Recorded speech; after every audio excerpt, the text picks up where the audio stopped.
Olá você, salve, salve nação rubro-negra. Está no ar o programa do Mister Mengão, o seu telejornal com as notícias do Flamengo. Martelo batido à final, Flamengo e Bruno Henrique chegam a um acordo por renovação até 2026. Gerson decide manter freguesia sobre o Vasco no Maracanã. Excelente notícia para o Flamengo. Essas e outras você confere agora. Fica comigo até o final, porque aqui tem muito mais Flamengo para você. Meus amigos e minhas amigas, a alegria voltou. É nítida a mudança de postura dos jogadores.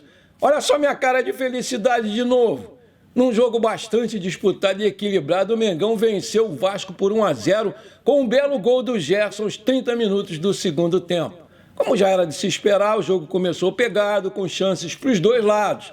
No primeiro tempo, o Flamengo chegou mais perto e acertou até a trave.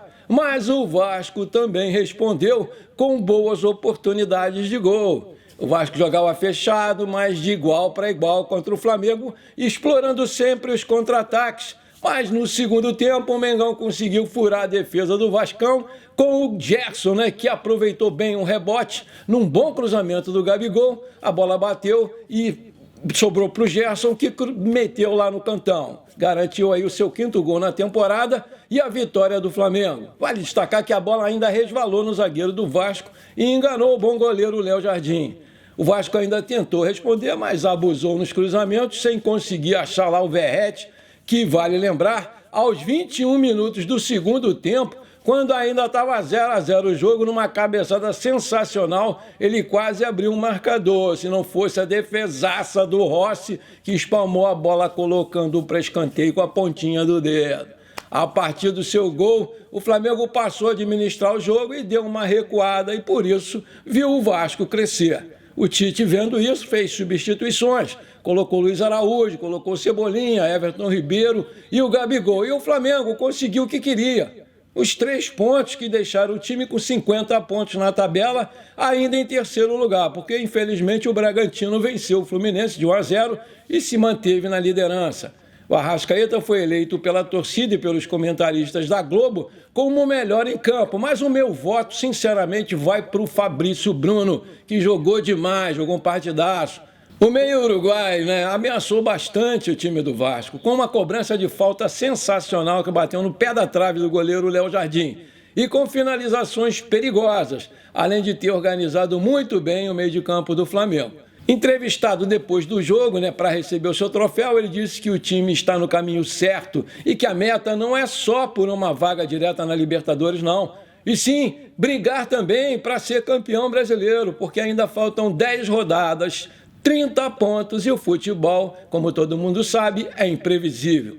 O clima também esquentou quando no primeiro tempo o Fabrício Bruno e o Verratti bateram boca e discutiram muito depois do atacante dividir uma bola aí com o zagueirão e acertar o tornozelo dele feio.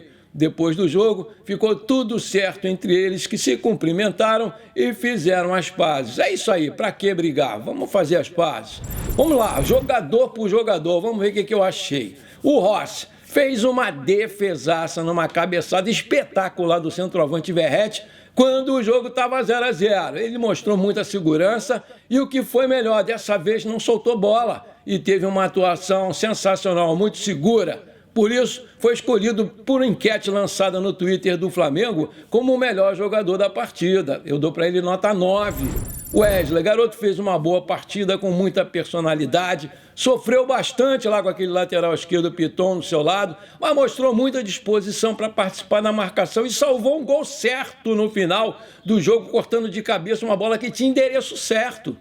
Na frente, ele não ajudou muito, mas eu gostei muito da sua atuação, gostei e vou dar para ele nota 7. Fabrício Bruno, muito seguro mais uma vez, cortou várias bolas pelo alto e por baixo, se saiu muito bem e marcou muito bem o Verratti. Vai ser um grande desfalque aí do Flamengo no jogo contra o Grêmio, porque tomou o cartão amarelo que se fez necessário. Eu achei que ele foi o melhor do Flamengo e por isso eu vou dar nota 9,5 para ele. Léo Pereira foi bem no jogo, esteve bem nas antecipações, participou bem e com intensidade do jogo ofensivo. e deu bons passes longos e por isso eu dou para ele nota 7,5. Ayrton Lucas fez outra boa partida, mostrando que está recuperando a sua boa forma técnica que o levou a ser convocado para a seleção brasileira, né? Apareceu mais ofensivamente no primeiro tempo e no segundo jogou mais defensivamente para garantir o resultado, nota 7. Thiago Maia jogou muito ontem, foi importantíssimo no combate e na construção de jogadas. Inclusive começou com ele a jogada do gol do Gerson. Vem numa sequência muito boa de jogos e por isso eu vou dar para ele nota 8. Pulgar, a cada jogo ele mostra que é um jogador de altíssimo nível, que não aparece muito porque joga para o time, não para a torcida, e simplifica muitas jogadas. Foi o melhor no primeiro tempo e durante o jogo ele se entendeu muito bem com o Gerson, nota 8. O Gerson é mais um partidaço do Coringa que mais uma vez justificou a sua convocação pelo Fernando Diniz. No lance do gol recebeu no limite da lateral, deu o passe para o Thiago Maia, aproveitar a ultrapassagem do Gabigol que cruzou, deu um lindo chapéu no bom lateral Piton e esteve sempre ligadaço no jogo, nota 9. Everton Cebolinha entrou no lugar dele no final do jogo e não teve muito tempo para fazer nada, não, sem nota. Arrascaeta, quando o Flamengo acordou no primeiro tempo, tornou-se o jogador mais perigoso com dribles e finalizações de fora da área. No segundo tempo ele caiu de produção, mas ainda assim ele foi eleito o craque do jogo pela galera e pelos comentaristas da TV Globo, nota 9 para ele. Everton Ribeiro entrou tarde em seu lugar e teve pouco tempo para participar do jogo, mas mesmo assim deu bons passes, nota 6.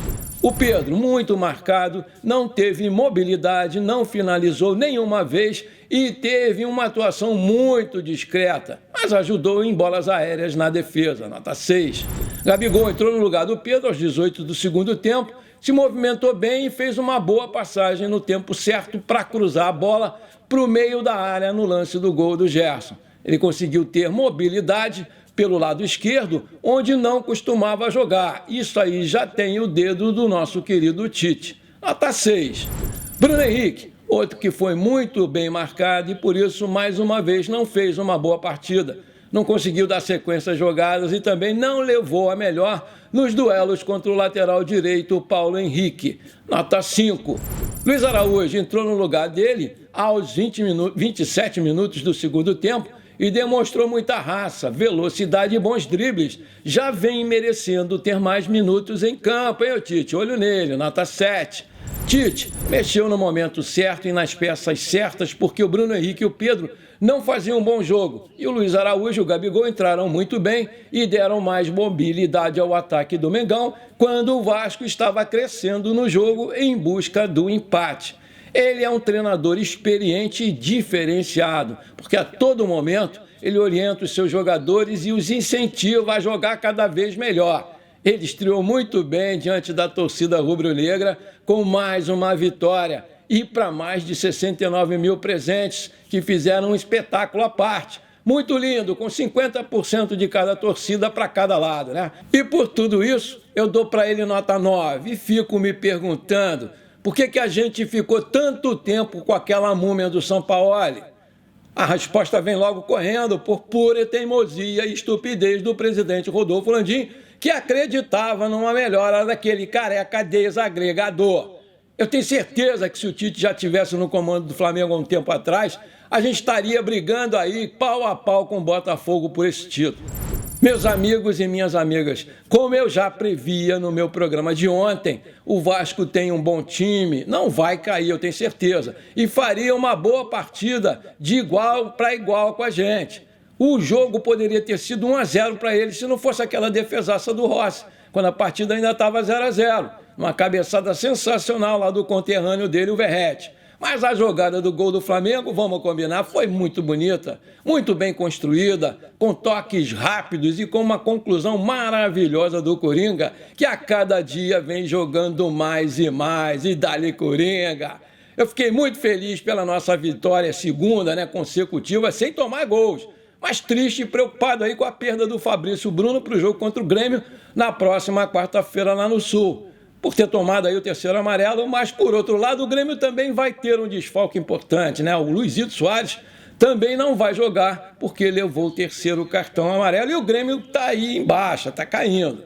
Apesar de eu saber que o trabalho só está começando e que ainda vai ser preciso melhorar muita coisa, hoje para o time eu vou dar nota 10 pela vitória importantíssima contra um time muito perigoso que ficou 51% com a posse da bola. Finalizou 12 vezes contra 10 do Flamengo, teve 8 escanteios contra 7 do Mengão e cometeu 15 faltas e o Flamengo 10. Eu dei 10 pelos 3 pontos conquistados, pela manutenção da terceira posição na tabela com 50 pontos, pela mudança de postura dos jogadores, pela entrega, pela raça, pela disposição, pela alegria que eu vi na cara deles desde o jogo contra o Cruzeiro, pelo espírito de equipe, um ajudando o outro e principalmente, meus amigos e minhas amigas, pela lealdade um com o outro e com o treinador. Aquela lealdade que tanto o Tite pediu ao assumir o comando do grupo. O time tá de parabéns, pra cima deles, Mengão, se cuida, Botafogo!